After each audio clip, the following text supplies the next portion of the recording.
The Shepherd's Search for Mind. One day Judson Milarepa descended from the great light cave to the happy village of Mangul for food and alms. Seeing many people in the center of the village, he said to them, "Dear patrons, please give me some food this morning." They asked, "Are you the much-talked-about yogi who formerly resided at Ragma?" He replied, "Yes, I am." Then a great respect for him arose with them, and they cried, "Oh, here comes the wonderful yogi." Among them was a married couple who had no children. Inviting Milarepa to their home, they served him and said, "Dear Lama, where are your home and relatives?" Milarepa replied, "I am a poor beggar who has disavowed his relatives and native land, and has also been forsaken by them." Then the couple cried, "In that case, we would like to adopt you into our family. We have a good strip of land which we can give you, and you can then marry an attractive woman, and soon you will have relatives." Milarepa replied, "I have no need of these things, and will tell you why. Home and land at first seem pleasant, but they are like a rasp filing away one's body, word, and mind. How toilsome plowing and digging can become, and when the seeds you planted never sprout, you have worked for nothing. In the end it becomes a land of misery, desolate and unprotected, a place of hungry spirits and haunting ghosts. When I think of the warehouse for storing sinful deeds, it gnaws at my heart. In such a prison of transiency, I will not stay. I have no wish to join your family." The married couple said, "Please do not talk like that. We will find you a fine girl from a prominent family who is fit to be your bride, and who will suit your taste. Please consider this." Milarepa sang, "At first, the lady is like a heavenly angel. The more you look at her, the more you want to gaze. Middle-aged, she becomes a demon with a corpse's eyes. You say one word to her and she shouts back too. She pulls your hair and hits your knee. You strike her with your staff, but back she throws a ladle. At life's end, she becomes an old cow with no teeth. Her angry eyes burn with a devilish fire, penetrating deep into your heart. I keep away from women to avoid fights and quarrels. For the young bride you mentioned, I have no appetite."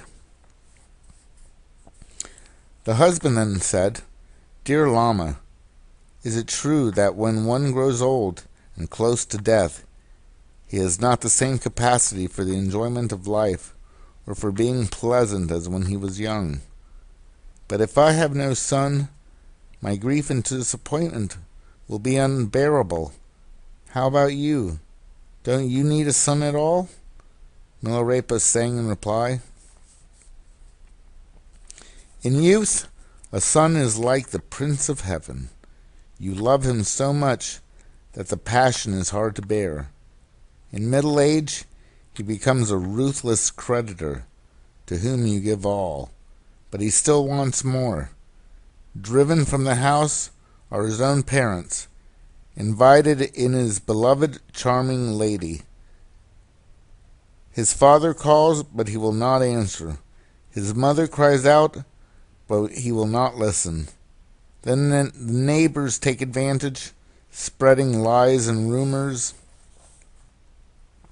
Thus I learn that one's child often becomes one's enemy. Bearing this in mind, I renounce the fetters of samsara. For sons and nephews, I have no appetite." Both husband and wife agreed with him, replying, "What you have said is indeed true. Sometimes one's own son becomes an enemy. Perhaps it would be better to have a daughter." What do you think?" In answer, Milarepa sang, "In youth, a daughter is like a smiling heavenly angel. She is more attractive and precious than are jewels. In middle age, she is good for nothing. Before her father, she openly carries things away. She pilfers secretly behind her mother's back. If her parents do not praise her and satisfy her wants,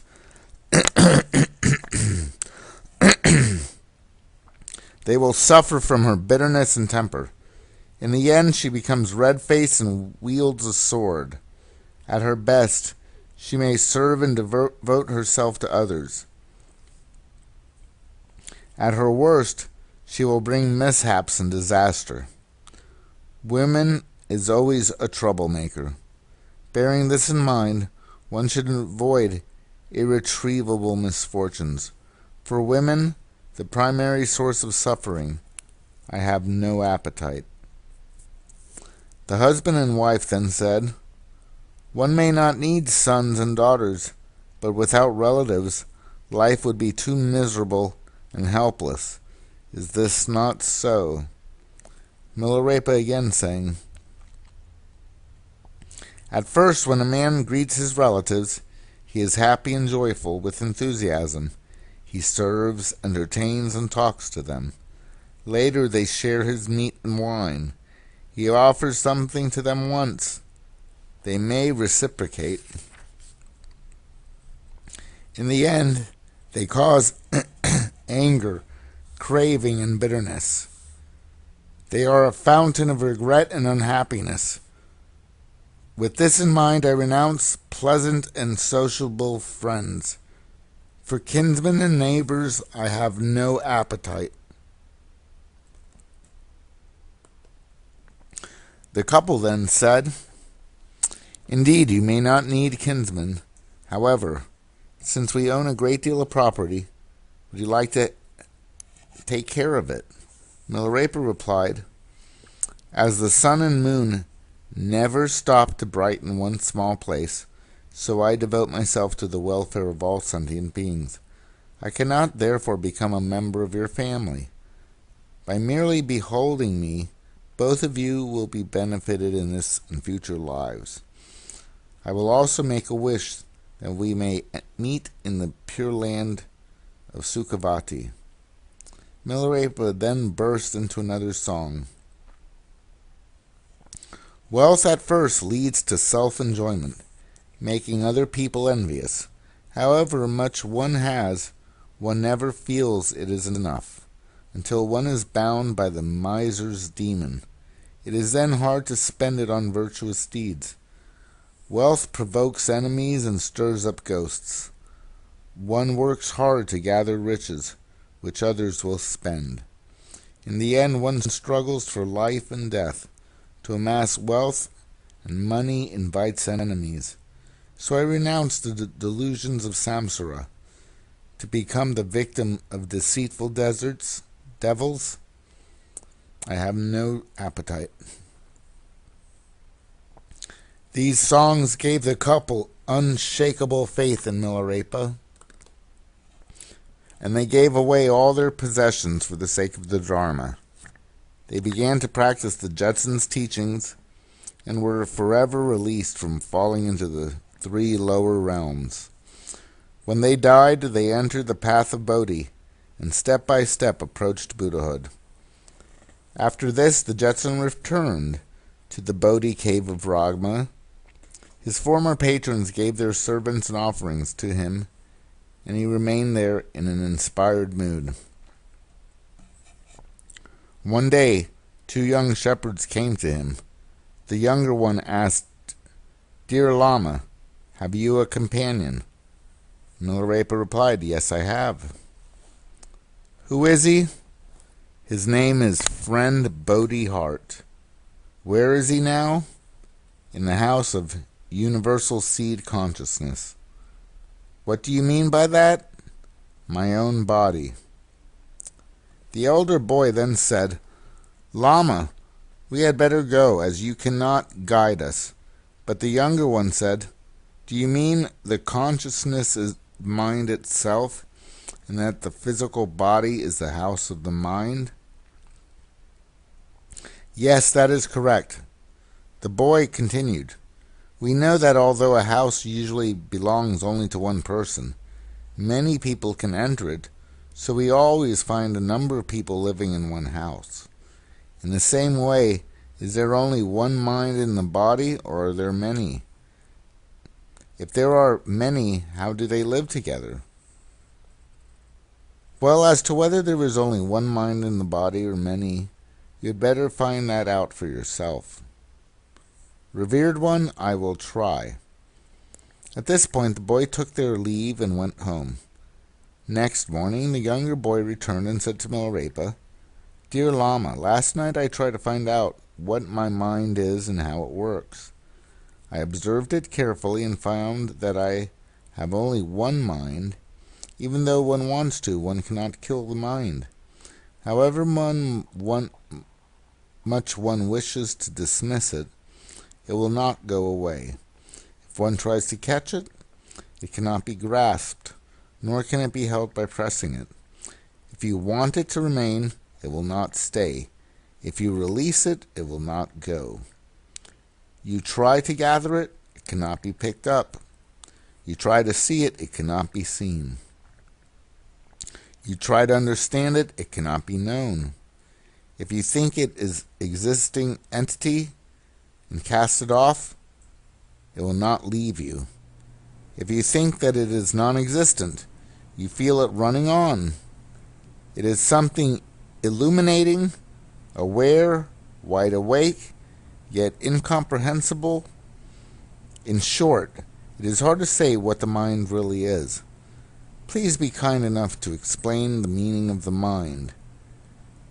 In response, Milarepa sang, Listen to me, dear shepherd, the protector of sheep.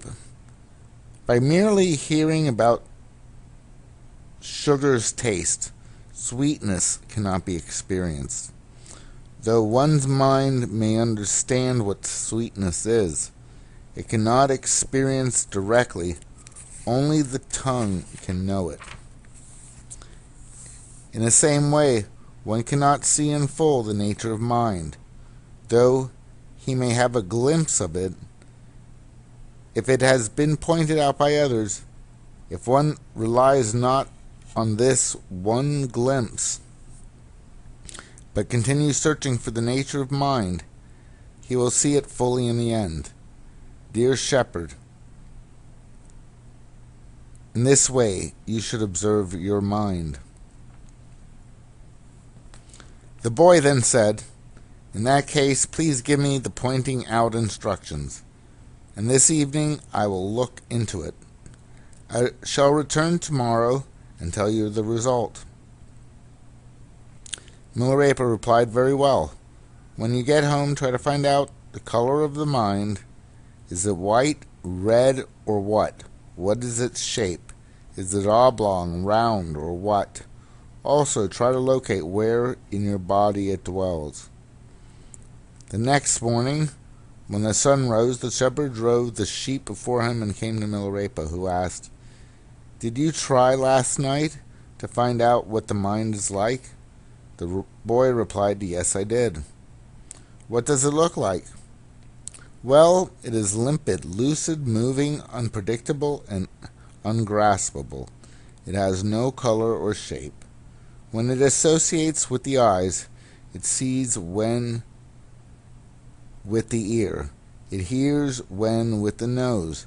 It smells when with the tongue. It tastes and talks, and with the feet it walks. If the body is agitated, the mind too is stirred. Normally, the mind directs the body.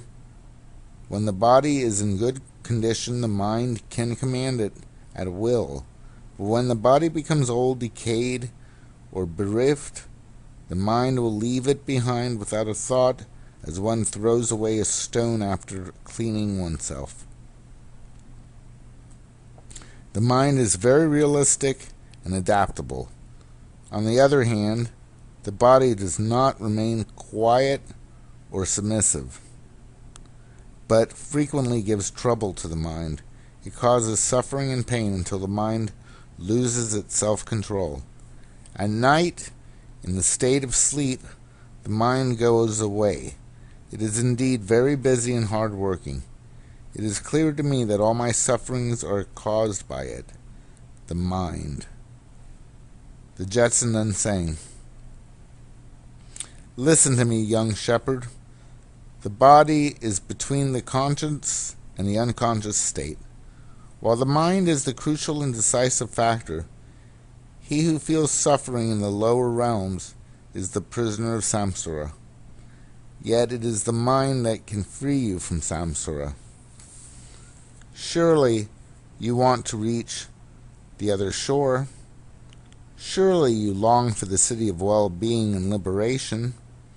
If you desire to go, dear child, I can show you the way to you and give you instructions." The shepherd replied, "Certainly, dear Lama, I have made up my mind to seek it." Milarepa then asked, "What is your name?" "Sanjay Jap." "How old are you?" 16. Thereupon the Jetson gave him the teaching of taking refuge, explaining briefly its benefits and significances. He then said, "When you get back home this evening, do not stop reciting the prayer, and in the meantime, try to find out which takes refuge, the mind or the body. Tell me the results tomorrow." The next morning the shepherd came and said to Milarepa, "Dear Lama, last night I tried to find out which of these two takes refuge, the body or the mind. I found that it is neither of them. I observed the body at first. Each part, from my head down to the toes, has a name. I asked myself, is it the body as a whole which takes refuge? It cannot be so, for when the mind leaves the body, the latter no longer exists. People then call it a corpse, and certainly it cannot be called a refuge seeker. Furthermore, when it disintegrates, it ceases to be a corpse. Therefore, it cannot be the body which takes refuge in Buddha. I then ask myself, is it the mind that takes refuge? But the refuge seeker cannot be the mind, as the latter is only the mind and nothing else. If one sees that the present mind is the real mind, and that the succeeding one is the one which takes refuge, there will be two minds, and names for both, such as the present mind and the future mind, should then be given them.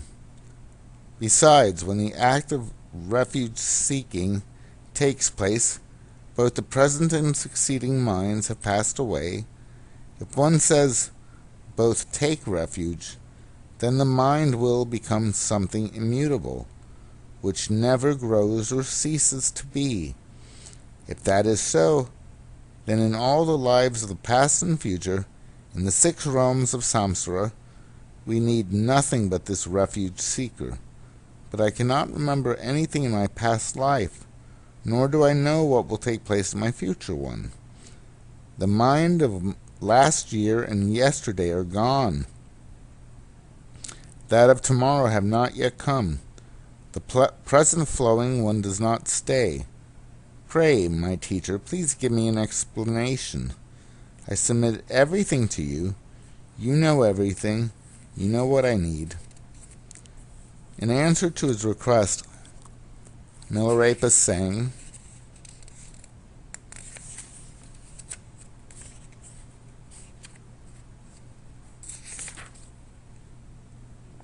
"I sincerely pray to my Guru, who realized the truth of non-ego. I pray with body, words, and mind. I pray with great faith and sincerity. Pray, bless me and my disciples. Enable us to realize the truth of non-ego. Pity us and deliver us from the plight of ego clinging. Listen carefully, dear shepherd. Clinging to the notion of ego is characteristic of this consciousness. If one looks into the consciousness itself, he sees no ego. Of it nothing is seen. If one can practice the teaching of Mahamudra and knows how to see nothing, something will be seen. To practice the teaching on Mahamudra, one needs great faith, humility, and zeal as the foundation. One should understand the truth of karma, the causation of the path. In order to achieve the accomplishment, one should depend upon a guru for the initiations, instructions, and inner teachings. It requires a disciple possessing merit to receive the teachings. It requires a man who disregards comfort and suffering. It requires the courage of fearlessness, the defiance of death. Dear shepherd, can you do all these things? If so, you are well destined. If not, it is better not to talk about the subject. This ask yourself and think carefully. When you sought the eye last night, you could not find it. This is the practice of non-ego of personality. If you want to practice the non-ego of existence, follow my example and for 12 years meditate. Then you will understand the nature of mind. Think well of this, dear boy. The shepherd said, I offer you my body and my head. Please make me understand my own mind definitively and clearly. The Jetson thought, I shall see whether this child can really practice. And then he said, first pray to the three precious ones. Then visualize an image of Buddha in front of your nose. Thus Milarepa gave the shepherd the instructions of concentration and sent him away. There was no sign of the boy for 7 days. On the 7th day, his father came to Milarepa saying, Dear Lama, my son has not come home for a week. This is very unusual. Wondering whether he was lost, I inquired of the other shepherds who have been with him. They all said that he had come to you for the Dharma, and thought he had then gone home. But where is he? He was here, replied Milarepa, but he has not come back now for 7 days. The father was deeply grieved and wept bitterly as he left Milarepa. Many people were then sent out to search for the boy. Finally, they found him in a clay pit, sitting upright, with his eyes wide open, staring straight in front. They asked him, What are you doing here? He replied, I am practicing the meditation my guru taught me. Then why have you not returned home for 7 days? I have only been meditating for a little while. You must be joking. As he said this, he looked at the sun and found that it was either then the time he had started to meditate. In his bewilderment, he asked, What has happened? From that day on, the boy's family had great difficulty with him, because he had almost completely lost the notion of time. What appeared to him to have been only 1 day was the passing of 4 or 5 days to others. Many times his parents sent people out to search for him. Thus both he and his family began to feel miserable.